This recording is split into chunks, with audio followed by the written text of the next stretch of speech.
आसनसोल हटन road में अतिक्रमण हटाने की तैयारी तेज।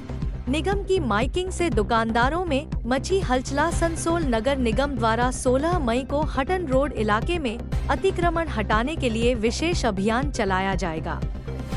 इसे लेकर मंगलवार से इलाके में माइकिंग शुरू कर दी गई। निगम की ओर से दुकानदारों और अतिक्रमणकारियों को सड़क और फुटपाथ से अवैध निर्माण हटाने की चेतावनी दी जा रही है। माइकिंग शुरू होते ही हटन रोड और आसपास के इलाकों में अफरा तफरी का माहौल देखा गया। अनुरोध करा होच्छे।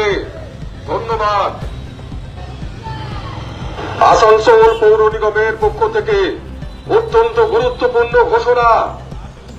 আসানসোলের হটন রোড থেকে গড়াই রোড ইসমাইল মোড় পর্যন্ত রাস্তার ধারে অবৈধ দোকান আগামী শুক্রবারের মধ্যে সরিয়ে নিতে হবে। মনে রাখবেন, আসানসোলের হটন রোড থেকে গড়াই রোড ইসমাইল মোড় পর্যন্ত রাস্তার ধারে যত অবৈধ দোকান সব আগামী শুক্রবারের মধ্যে সরিয়ে নিতে হবে। যারা অবৈধভাবে দোকান খুলে ব্যবসা করছেন তাদের অনুরোধ করা হচ্ছে আগামী শনিবারের আগে তারা তাদের দোকান সরিয়ে নিন। শনিবার থেকে আসানসোল পৌর নিগম বিশেষ অভিযান শুরু করবেন। দোকান না সরালে আসানসোল পৌর নিগম আইন অনুযায়ী পদক্ষেপ গ্রহণ করতে বাধ্য হবে। হটন রোড এবং এই অঞ্চলের প্রতিটি মানুষকে সহযোগিতা করার জন্য অনুরোধ করা হচ্ছে। ধন্যবাদ।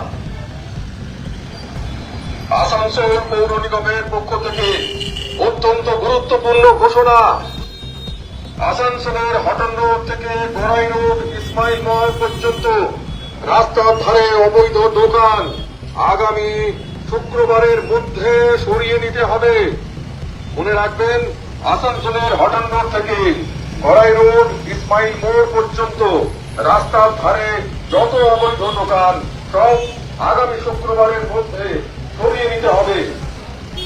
যারা অবৈধভাবে দোকান খুলে ব্যবসা করছেন তাদের অনুরোধ করা হচ্ছে আগামী শনিবারের আগে তারা তাদের দোকান সরিয়ে নিন। শনিবার থেকে আসানসোল পৌর নিগম বিশেষ অভিযান শুরু